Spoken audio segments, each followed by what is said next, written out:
제가 자료를 요청드렸던 것이 난임센터, 가임센터죠? 관련해서 지금 배아 양성수랑 이식건수 현황을 달라고 말씀드렸는데 혹시 그거 내용 확인하고 계십니까? 네. 네, 근데 왜 저한테는 자료를 안 주세요? 우리 원장님은 알고 계시는데? 지금 제출 중인 것 같습니다. 네. 말씀 좀 주시겠습니까? 네, 우리 가임 클리닉에서 인공 수정 시술은 20년에 42건이고요. 21년에 30건. 그리고 난자 채취수는 20년에 18건이었다가 21년에 72건으로 늘었습니다. 냉동 이식수는 20년에 3건에서 21년에 26건으로 늘었고 총 배아 이식 시술 건수는 20년에 10건에서 31건으로 이렇습니다. 성공한 경우는 20년에 3건인데요. 이분 중에 한 분은 출산을 했고 두 분은 지금 이제 막달이라고 합니다. 그리고 2021년에 13건을 성공했습니다. 이게 성공률이라고 하면 어떤 거를 이야기하죠? 임신이 된 것을 일단 성공으로 보고 있는 것 같습니다. 네, 그렇죠. 네. 알겠습니다.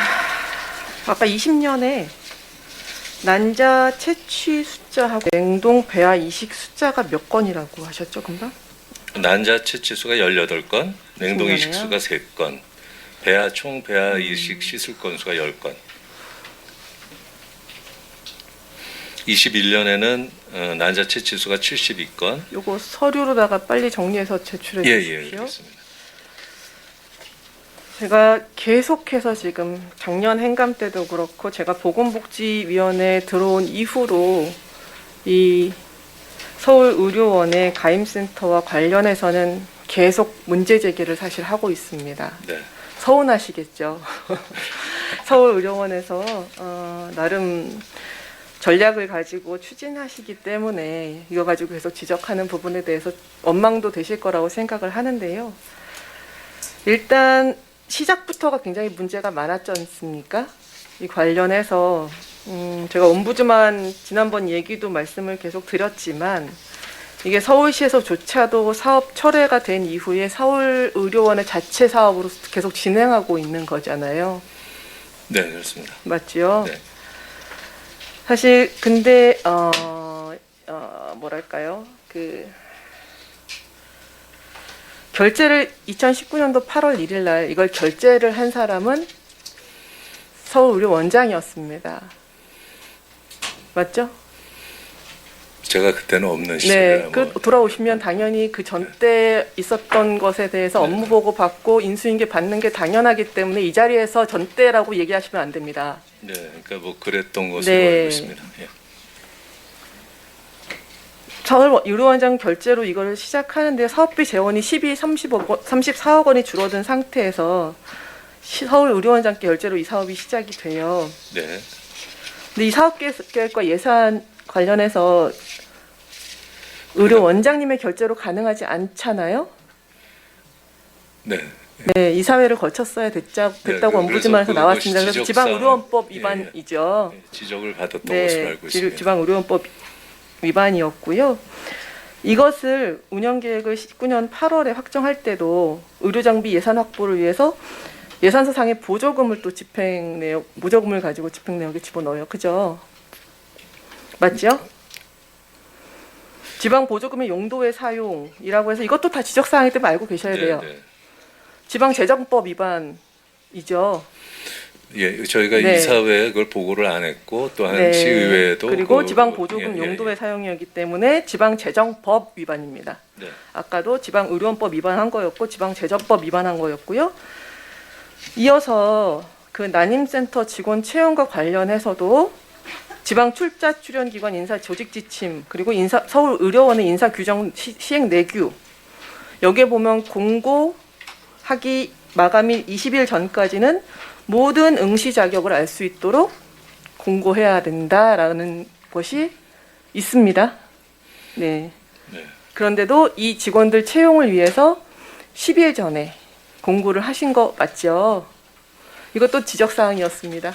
네. 알고 계실 거라고 생각하고, 그래서 지금 그 난임센터에 사무직 딱 한 명 제외하고 16명이 합격했는데, 그 합격자 중에 딱 한 명만 제외하고는 다 그 특정 병원, 제일병원이죠.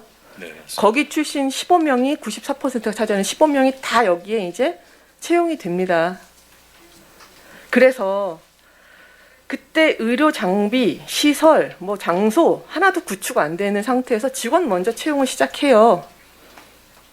그래서 진료나 연구, 뭐 관련 직무 하나도 수행할 수 없는데 이 사람들을 채용을 하죠. 사실은 대단히 시급하게 이 사람들을 채용할 이유가 없음에도 불구하고 채용을 하셨어요.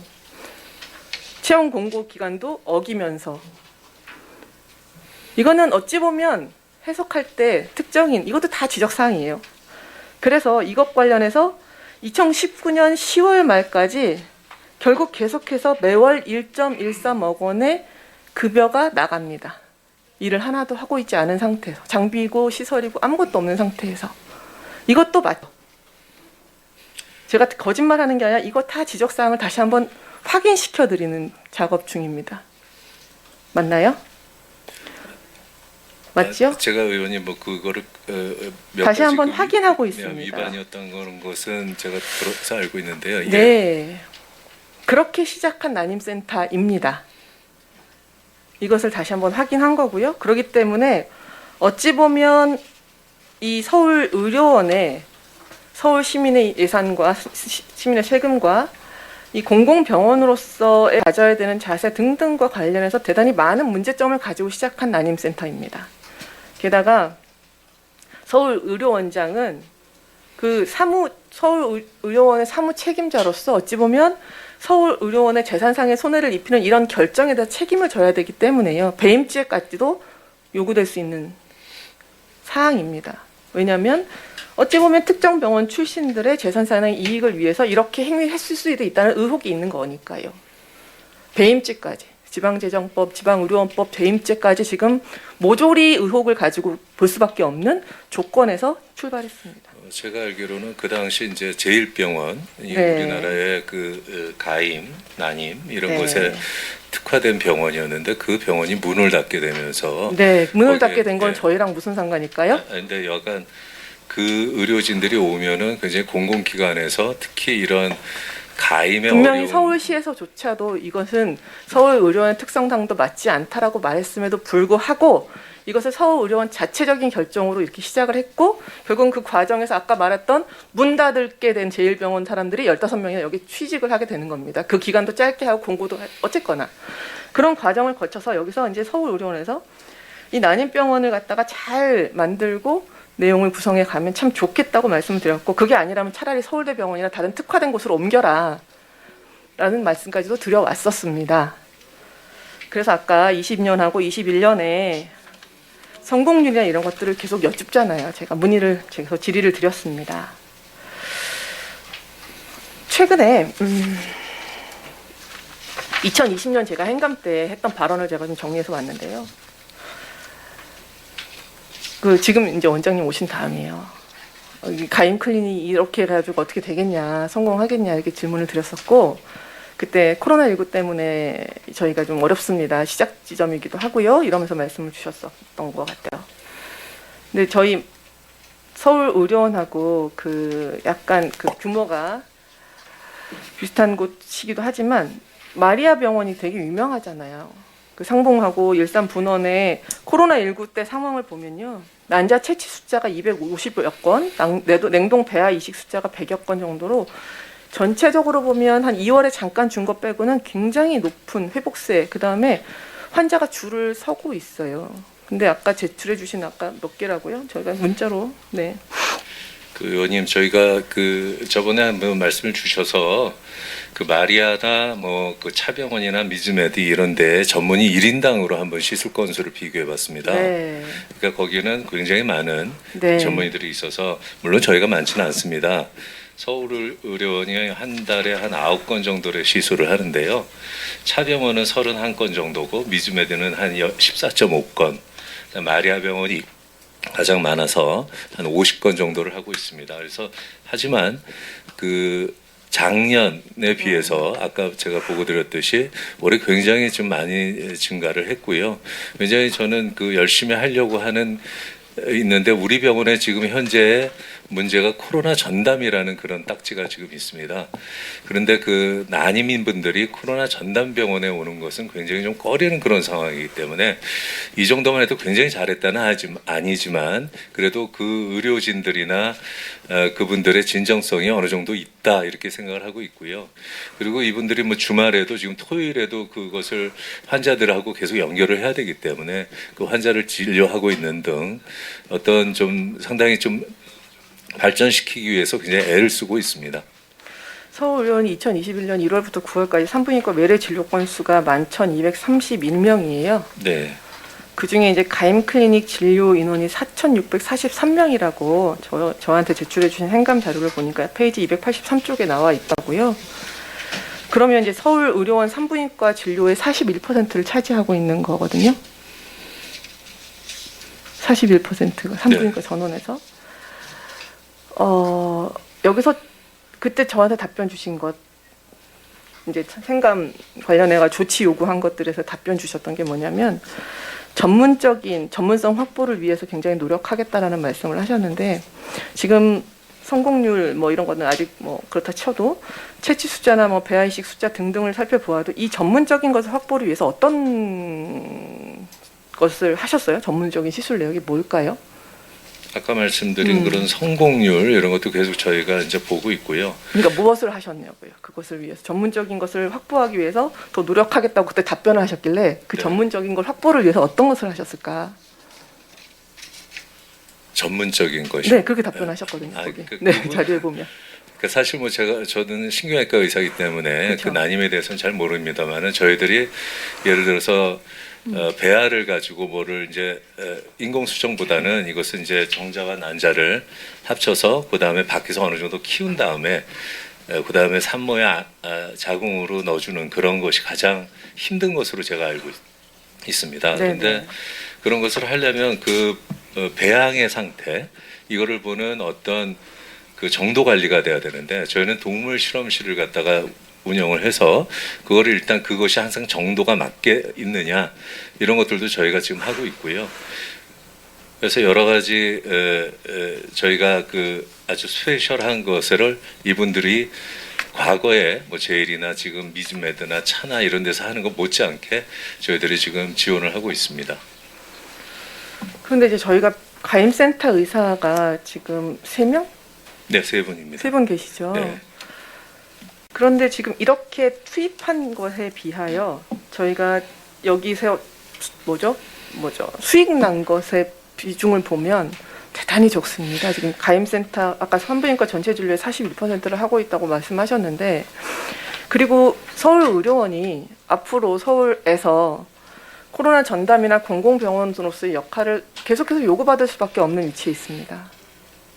그렇다고 한다면 그 핑계가 계속해서 이제 코로나 전담 병원이기 때문에 이 가임센터 이런 것들 오시기를 꺼려 합니다라는 말은 앞으로도 이럴 것이다라는 걸 예견하고 있는 말씀이십니다. 저는 생각할 때 그 코로나가 만약에 종식이 된다면 한 1년 정도 더 바짝해서 그 맨 처음부터 끝나자마자 환자가 늘지는 않겠죠. 근데 한 1년 후서부터는 조금 더 이분들이 이렇게 좀 진정성 있게 여러 난임 환자들을 위해서 애를 써주신다면 되지 않을까 생각하고요. 난임 지금 치료를 하는 대부분의 병원의 가장 큰 단점이 뭐냐 하면 산부인과 전문 병원들입니다. 네. 근데 저희는 공공의료기관으로서 종합병원이기 때문에 거기에 새로운 또 어떤 난임으로 태어난 아기나 혹은 산모에 있어서 다른 문제들 에 있어서 다른 병원들은 산부인과적인 문제 외에는 해결을 못하지만 저희는 그렇게 해결할 수 있는 포텐시가 있기 때문에 굉장히 좀 유리한 상황이 더 좋은 어떤 그게 되지 않을까 이렇게 생각하고 있는데 의원님 말씀대로 지금 아직 뭐 저 핑계로 들리실지 모르겠지만 뭐 저희가 아직 지금 코로나가 종식이 된 상황이 아닌 상태에서 저도 그렇게 열심히 하는 분들한테 이거를 뭐 서울대로 옮겨라 이렇게 하기는 좀 어려운 상황이 있습니다. 네, 원장님의 입장에서는 그러실 수 있는데 대략 한 45억 원이 투입되고 지금 나오는 40억 정도가 한 4억 정도의 매출 정도가 나오고 있는 상황에서 아까 지금 많은 부분에서 좀 뭐 매출은 올라가서 올해는 한 10억 정도 자기네 인건비가 한 10억 들어가는데 네. 그 정도는 될 것 같고요. 작년보다는 굉장히 많이 올라간 상황입니다. 이게 나중에 성공률을 좀 더 확인할 필요가 있을 것 같고요. 네, 그 지금 난임 부부가 가장 원하는 것은 결국은 성공률이잖아요. 네 맞습니다. 그리고 그래서 굉장히 좋은 의사, 그러니까 성공률이 굉장히 높은 의사를 찾아다닐 수밖에 없는 조건이에요. 네, 맞습니다. 우리 서울의료원에서 저기 다른 병원을 계속 예를 들어서 그런데 그 뭐 아까 말씀드렸던 M병원 같은 경우에 네, 그 2019년도에 그 성과급이나 이런 것들을 보면 47명한테 한 208억 정도를 지급하거든요. 네, 근데 우리는 그 정도의 수준으로다가 지급할 여력이 안 돼요. 네 그렇습니다. 지금 의사도 못 뽑아서 있는 상황이기도 하고 간호사 인력 충원도 해야 되고 여러 가지가 총체적 난국이기도 하고 공공병원도 확대해야 하고 막 저희에게 숙제가 너무나 많거든요. 그런 상황에서 계속해서 이제 투자와 이런 기대를 하고서 이것을 운영하는 거에 대해서 그리고 우리 질 높은 의사를 여기다가 들여다 놓고 성공률을 계속해서 높여가는 것 부분에서 있어서는 저는 굉장히 회의적인 것이 계속 보이는 겁니다. 그래서 원장님께서는 직접 그 말씀을 못 하시겠지만 서울시에서는 정말 전략적인 고민을 좀 할 필요가 있겠다는 생각을 하고요. 정말 옛날부터 1980년대부터 이 난임 관련해서 서울대병원은 해왔던 부분이 있지 않습니까? 그러면 전문적으로 그쪽에다 붙이든지 아니면 아예 운영을 갖다 맡기든지 아니면 없애든지 뭐 여러 가지 방법들이 있겠지만 이건 사실 시작부터 잘못된 부분이 대단히 크다. 맘 같아서는 왜 이거 가지고 지금 서울시에서 서울의료원이 이렇게 독립적으로 한 행위에 대해서 배임형이나 형사고발이나 이런 것들을 진행하지 않는지에 대해서 저는 굉장히 이상하게 생각하고 있습니다. 굉장히 큰 문제를 저지르신 건데도 불구하고 마음 같아서는 이제 끝내기 전에 저는 마지막 생감을 하면서 이 문제가 제대로 잡고 가지 않으면 병원에서 시립병원에서 뭔가 해보고 싶다고 이런 식으로다가 그냥 밀고 나갔을 경우에 우리가 앞으로 어떻게 대처할 건데 라는 고민이 있어요. 저는 지방재정법, 지방의료원법, 아까 배임 혐의 등등에 대해서 분명히 사실적으로도 확인되거나 아니면 의혹이 생기는 부분에 대해서 시작한 이 난임센터 관련해서 저는 형사고발이나 이런 것들 시위에 요구할 부분들 분명히 있다. 저는 그렇게 생각합니다. 왜냐하면 이렇게 계속해서 매출 관련해서도 그렇고 여기에 들어간 투입 관련해서 결국은 이 피해를 누가 보느냐라고 봤을 때 아까 생활임금 조성호 의원께서 질문하신 거 들었어요. 생활임금은 그 전해의 9월에 정해집니다. 그리고 우리는 조례에 따라서 생활임금을 지급해야 되는 병원입니다. 시립병원이에요. 우리가 예산을 통과는 그 전해에 12월에 의회에서 하지 않습니까?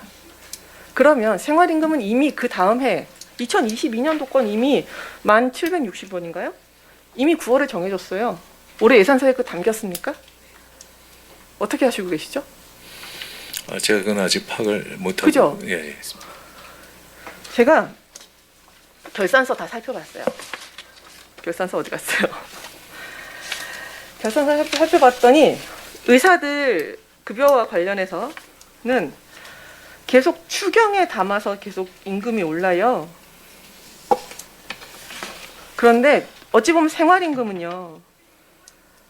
서울시에서 먹고 살기에 가장 최저 기준을 저희가 그냥 공공병원에서 주는 분들인데 그것조차도 지금 원장께서는 저는 그걸 잘 모릅니다라고 답을 하시죠.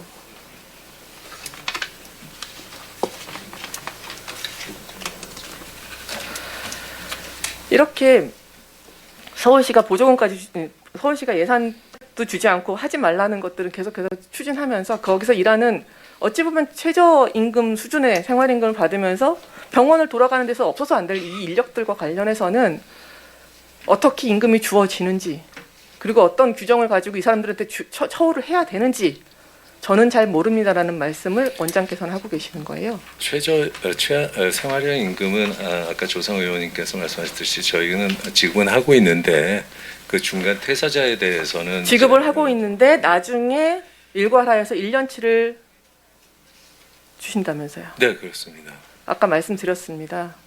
이미 그 전해 9월에 생활임금은 정해집니다. 그렇다고 한다면 그 다음에 1월부터 지급하지 않을 이유가 전혀 없는 겁니다. 그런데 그것을 12월까지 기다렸다가 1년을 뭐 교섭이나 이런 걸 통해서 임금 인상? 하지만 그거는 다른 몫이죠. 생활임금은 기준점입니다. 근데 이런 기본적인 원칙조차도 지금 원장께서 답을 못하고 계신 거예요. 체불이에요. 저희 조례상으로 보면. 그리고 아까 말씀하셨던 것처럼 퇴직자들이 안 좋았다? 이분들 다 체불임금으로 걸어야 됩니다. 서울시에다가. 서울 의료원이 이거 행위 잘못했다고. 생활임금 조례가 만들어진 지가 지금 한 4년 넘었습니다. 아, 제가 시간이 벌써 이렇게 됐어요. 이러다 보니까 결국은 그 안에서 이렇게 투자처를 찾고 적극적인 노력을 하는 건 맞지만 어찌 보면 다른 의혹들이 많이 있는 이것을 챙기다 보니까 거기서 일하시는 현장에 계신 분들과 관련해서의 처우가 더욱더 나빠져지는 부분이 생기는 거라고 저는 생각을 합니다. 아까 앞서 지적하신 의원도 계셨지만요. 아, 이거 한참 걸릴 것 같은데. 큰일 났네. 이직률 얘기를 계속 하셨어요. 행감자료 127쪽 간호사 이직 내역을 저한테 주셨어요. 19년에 전체 인력에서 이직사 수가 123명, 20년에 71명, 9월에 21년에 100명, 9월까지. 그리고 또다시 다른 자료를 또 살펴봤더니 이거는 8월까지예요. 거기서 보면 이제 입사자랑 입사직자 차이를 제가 또 달라고 했던 것 부분을 찾아봤거든요. 이게 안 맞아요. 그래서 대충 안 맞는 숫자가 어느 정도 숫자인가 봤더니 이제 그게 아까 말했던 OT 후에 3개월 이내에 계속 사직하기 때문에 발생하는 인원입니다. 네. 그거는 이제 알고 있었고요. 아, 이걸 보다 보니까요. 대단히 심각한 상황이죠. 이게 이런 분뿐만이 아니라 이게 제가 2021년도 8월에 보면 사직자가 82명인데 9월에 보면 사직자 수가 100명이에요. 그러니까 한 달에 벌써 18명이 또 나간 거죠. 2021년도 9월에 8월과 9월 사이에. 왜 그럴까 정말로 너무너무 힘드신가 보다. 아까 급여 말씀하셨죠. 네. 네, 급여 말씀하셨어요. 이 사람들한테 줄 급여 총액인건비제라고 아까 말씀하셨는데 네, 묶여 있어요. 총액인건비제가 묶여 있는데 아래 생활임금 같이 정말로 바닥바닥에 임금을 받는 분들의 것은 1년치 미뤄서 주면서 총액인건비제는 어디서 맞추는 걸까요? 그런 고민을 하게 되더라고요. 답변을 들으면서. 하여튼 이직률이 대단히 높아요. 그래가지고 지난번에 답변 주셨던 것처럼 여기에 근무 환경을 좋게 개선하기 위해서 그 제안서대로 9명의 간호사를 뽑았다고 말씀하셨잖아요. 아까 답변하셨었어요. 357년. 예, 그 휴직 주고 그러셨다고 했어요. 조선모사죠. 현장에서 일하는 사람이 적다고 사람 뽑아달라고 해서 그럼 9명을 충원을 했어요. 그러자마자 357 무급휴직을 한 달씩 돌려요. 그럼 현장에 남는 인원들은 여전히 부족한 거죠. 9명 어디로 채웠습니까? 어디에 배치하셨는데요? 각 병동에 그거는 했고요, 의원님. 네. 저희가 근로 단축으로 60명의 간호사가 저희 됐고요. 네. 그다음에 각 부서의 어떤 이직자나 이런 분들이 나오면 24명이 됐고요. 네. 교육전담은 9명을 지금 TO를 받고 있고요. 그리고 이제 357에 그렇게 돼서 지금 9분을 지금 해서 그 부서에 보고 드렸듯이 각 부서에 배치를 하고 있습니다. 맞아요. 근데 이제 그때부터 이제 뭐 이거 복지 해가지고 이제 현장에 근무하시는 분들을 위해서 대단히 많은 것들을 진행을 하셨어요. 이제 작년에 저희 행감하고 나서 뭐 이런 조치 저런 조치를 했다고 말씀을 주시면서 그 중에 하나가 이제 무급휴직 제도도 도입된 거잖아요. 예. 그래서 이제 무급휴직 관련해서 배치되어서 지금 쉬고 있는 분들을 쭉 보다 보면 이분들이 빠져나가고서 이분 병실에 그럼 환자들 간호사 수나 이런 것들이 그러면 줄었을까? 줄어야지 업무 로드가 좀 더 줄어든 거잖아요. 아, 환자 수요? 네. 간호사 한 명당 환자 수나 아니면 간호조무사 한 명당 환자 수나 등등이 네. 업무 로드가 확 줄어야지만 지금 저희가 이런 충원을 한 그래도 이유가 네.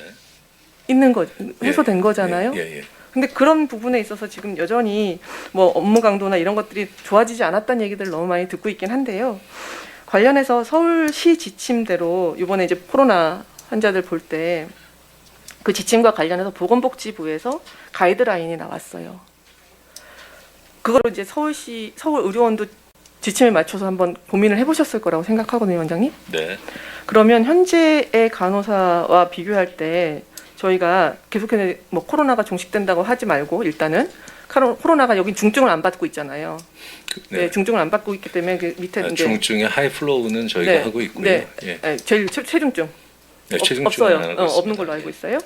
그러면 그 밑에 기준으로 봤을 때도 어느 정도 수준으로다가 지금 저희가 인원이 필요한 증가가 필요한가요? 복지부 기준으로 한다면. 저희도 국격의 10베드가 있는데요. 네네. 거기에 과거에 그 인공호흡기 등 아주 중환들이 있을 때 한 네. 환자당 1명, 그러니까 지금 말해서 10명의 환자를 보려면 간호사가 50명이 필요한 그런 상황으로 유지를 했었습니다. 근데 네, 너무 네. 저희가 인력이 지금 부족한 그쵸. 그런 상황이기 때문에 네. 국격은 지금 포기를 하고 물론 환자가 더 오면 글로 가겠지만 지금 네, 현재는 네. 병동에서 중환이든 뭐 경환이든 다 이렇게 믹스해서 보고 있습니다. 네. 그래서 얼마 정도가 필요합니까? 그러니까 뭐 중환일 때는 1대 1이 맞겠고요. 지금 네. 현재로는 저희는 그냥 중등증인 네. 경우에는 1대 5.5 정도로 맞춰놓고 있습니다. 1.5. 그래서 이제 나중에 가이드라인대로 하면 보건복지부 가이드라인은 알고 계실 거 아니에요. 여기 있나? 어디 있지? 대로 하면 최소로 해도 5.1인데 그게 아주 최소 기준으로 해도 네. 0.2대 1인데 그러면 그 기준을 한다 하더라도 몇 명 정도가 더 충원돼야 되는지 혹시 계산을 하셨을 거 아니에요? 맞춰야 되니까. 복지부가 네.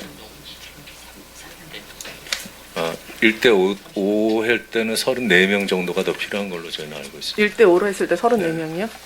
가장 그 최저 기준으로 했을 때죠? 예. 0.2대 1로 했을 때 1대 5죠. 1대 5. 네. 그러니까 거꾸로 하면 그렇죠. 예. 네, 1대 5로 했을 때 30 몇 명이요? 34명. 34명이 더 충족돼야 된다고 말씀하신 거네요. 이건 간호사만인 네, 그렇습니다. 거죠. 간호조무사분들하고는 좀 다른 거고요. 네. 알겠습니다. 그러면 그 부족분은 어떻게 채워야 돼요, 저희가? 지금 사실상 간호사들이 이직이 굉장히 많은 이유는 서울의료원에서는 일단 보수가 좀 적다는 게 네, 저희가 네, 해본 네. 가장 많고요. 그다음에 생활치료센터나 이런 곳에서의 보수가 굉장히 많습니다. 네. 그래서 우리 병원에서 예를 들어서 저희가 생활치료센터를 운영을 할 때 저희 간호사도 나가 있고 중수본에서 온 간호사도 있는데 네, 네. 예를 들어서 거기는 뭐 한 달에 8,900을 받고 뭐 이러면은 이제 마음이 많이 상하지 않겠습니까? 그렇죠. 그러면 나도 그러면 퇴직하고 거기로 취직해서 네. 거기서 하고 그다음에 나 간호사 자격이 있으니까 1년 하면 2년치를 벌 수 있고 그다음에 다시 취직하면 되지 뭐 이런 사직이 굉장히 현장에서 많이 있습니다. 그래서 네. 현장에서 지금 서울에서 뭐 몇 명을 더 뽑는다는 것이 굉장히 좀 어려운 상황입니다. 네. 그러면 저희도 서울시도 노력해야 되고 서울의원도 같이 노력해야 되는 부분이 크네요. 그죠? 그래서 지금 그 재단에서 발표하고 시에서 발표하는 뭐 좀 인건비 저희는 굉장히 지금 뭐 좀 기대하고 있습니다. 아, 시에서 발표하는 거 기대하고 계신다고. 그러면 저번에 난임센터 만들면서 그 아래쪽에 지금 임대해서 밖으로 빠져간 곳 있으시죠? 예. 그거 예. 임대료가 지금 계속 나가고 있는 걸로 확인되고 있는데 거기에 앞으로는 어떻게 사용하실 예정이 있으세요? 거기는 직원들이 지금 나가 있고요. 네. 제가 처음에 여기 병원에 왔을 때 음, 상당히 좀 열악했습니다. 저희 직원들이. 네. 저희가 2011년에 서울의원 이사 올 때 저희 직원 수가 한 8,900명 정도로 알고 있습니다. 근데 지금 거의 2배 수준이 넘었기 네. 때문에 네. 물리적인 공간이 너무 없는데 직원들이 너무 좀 그래 보여서 거기를 계약을 했고요. 네. 거기는 지금 한 사용료가 800 정도 이렇게 나가고 있고요. 그렇더라고요. 예. 예. 그래서 거기에 지금 한 26, 7분 정도 나가 있는데요. 계속 저희는 유지하려고 그렇게 하고 있습니다. 그러면 그 응급실 자리로는 비어 있는 상태로 응급실 두는 건가요? 자리로는 뭐 지금 아까도 말씀드린 네. 지금 저희 외래 기능도 더 확보를 해야 네. 되고요. 그다음에 사무 공간이나 이런 것이 지금 저희 뭐 공간 얘기만 나오면 네. 2배 정도가 됐기 때문에 뭐 방법이 별로 없습니다. 네, 알겠습니다. 그 코로나 중간에 그 코로나 상황에서 일하신 분들 휴게실이나 이런 것도 지금 마련되지 3월 달에 다시 그 공간이 채워지는 바람에 지금 쉬는 휴식 공간도 없는 걸로 제가 확인하고 있는데요. 어떤 분들 휴식? 간호사분들이요. 이제 그 각 병동의 네, 뭐 휴게 네. 공간에 대해서는 저 먼저 행감식제도 챙겨봐 있지만 주시고 예. 그다음에 남성분들이시긴 한데 청소하시는 분들 지하 3층에 계시는 것도 여전히 변화 없으시고 네. 이런 것들은 좀 챙겨보실 필요가 있을 것 같고요. 특히 그 제가 지하 3층 계속 말씀드리는 건 어찌 보면 안 계시면 병원이 돌아가지 않는데도 불구하고 위와 아래의 차이가 너무나 심각하고 특히나 최저임금 수준의 생활임금을 받는 분들에 대해서 이번에도 정규직 전환하는 과정에 대해서 제가 질문 드리고 지적한 부분이 있습니다. 근데 그분들 제가 21년 서울의료원 임금 분석을 통해서 다 지금 결산서 다 들여다봤어요. 네.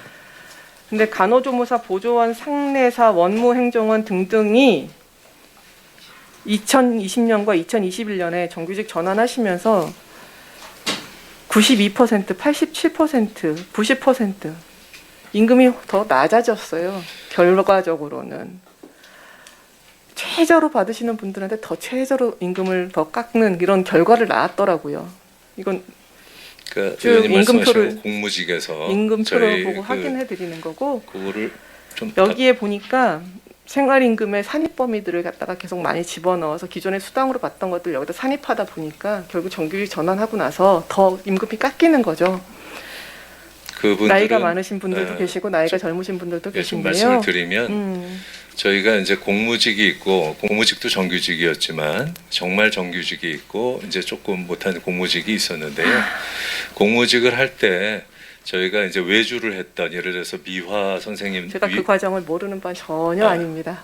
서울의료원이 처음 시작할 때, 공공병원이 처음 시작할 때 병원이 돌아가기 위해서 최소 수준으로 모두 다 필요한 사람들을 갖다 거기서 쪼갤 수 있는 게 뭘까를 다 쪼개서 외주를 주고 시작했던 거가 급식이나 청소나 이런 것들 병원에서 어찌 보면 위생이 제일 중요할 수도 있습니다만 그걸 다 외주 준 거예요. 병원에 같이 일하는 사람들을 보지 않았던 거잖아요. 원래부터. 그러다가 다시 원래로 위치를 돌리는 작업을 한 것뿐인데도 불구하고 그분들은 옛날에 외주였고 용역이었기 때문에 그래서 그걸 옮기는 과정에서 더 이렇게 말씀하시면 임금 하락은 없었고요. 그다음에 그 저기 지표로 확인됩니다. 통상임금으로 확인했습니다. 제가. 그러니까 그거에는 조금 설명드릴 부분이 있는데요. 저희가 임금 총액도 확인했고요. 통상임금도 확인했습니다. 다 그러니까 확인했습니다. 둘 다 일부러. 네. 그리고 그분들은 이제 결론적으로 제가 설명을 안 드리겠습니다만 드릴 건 있지만 그분들은 이제 앞으로 호봉이 올라가는 과거의 무기계약직 호봉 얼마 올라갑니까?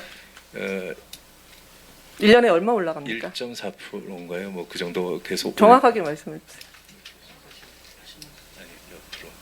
얼마 올라갑니까? 1.4 그래서 이게 지금 여기 50에서 보면 80만 원 정도. 예. 조리원, 환경미원 이분들 몇 년 있다 퇴직하세요? 평균? 이분들한테 호봉이 의미가 있습니까? 원장님? 아니 또뭐 나이 드신 분들도 계시지만 예. 네. 이분들한테는 참 핑계들이 많아요. 그런데 임원들 2020년도, 2019년도에 당초 예산 4억 5,103만 4천 원 했다가요. 집행액은 5억 2,500만 원으로 올라가요. 2020년도에 예산 3억 9,400 잡았다가 집행액 4억 5,800. 다 이거 추경으로다가 다 포함시켜서 올린 예산들이에요. 다 확인했더니만. 이분들한테는 왜 이렇게 이유가 없죠? 위에 분들한테 그렇게 이유가 많으면서 제가 서울시 공공기관의 임원들 임금이나 이런 것들도 쭉 보면서요. 최저임금 연동해서 계속해서 위에 연동시키자라고 계속 우리나라 계속 불평등이 이런 거 되게 심각해지고요. 다들 필수 노동이에요. 어떤 노동도 이렇게 이유를 대면서 임금을 삭감하거나 적게 줘야 될 이유가 없는 곳입니다. 잠깐 예를 좀 하나 들어서 말씀을 드리면요. 저희가 더 노력은 해야 되지만 네, 같이 노력하자고요. 미화원들 네. 같은 경우에는 저희가 외주에서 저희가 되면서 1년에 한 1,000만 원 정도의 상승 효과가 있었고요. 그리고 저희가 그분들이 호봉제를 대지 않고 아까 그 말씀하신 하락이 있었다는 거기에서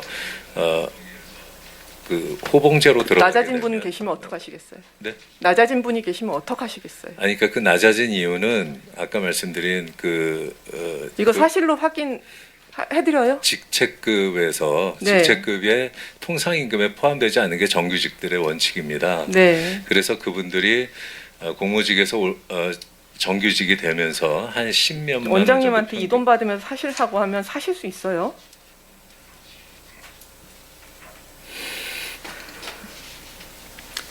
네. 그래서 아까 생활임금부터 시작해서요. 여기서 다 소중하신 분들이에요. 여기 의료 행위를 하시는 의사부터 시작해서 간호사분들, 뭐 조무사분들 다 한 분이라도 안 계시면 병원이 돌아가지 않는 분들 맞잖아요.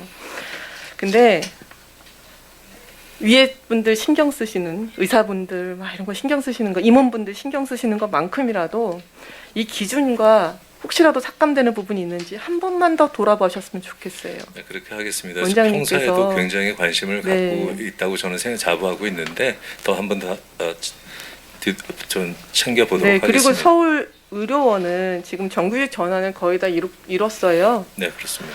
근데 이제 서울 의료원 하나에 뭐 동부나 북부나 이런 쪽 이따가 또 질문을 할 수 있을 것인데 거기는 지금 하나도 이루어지지 않고 있지요.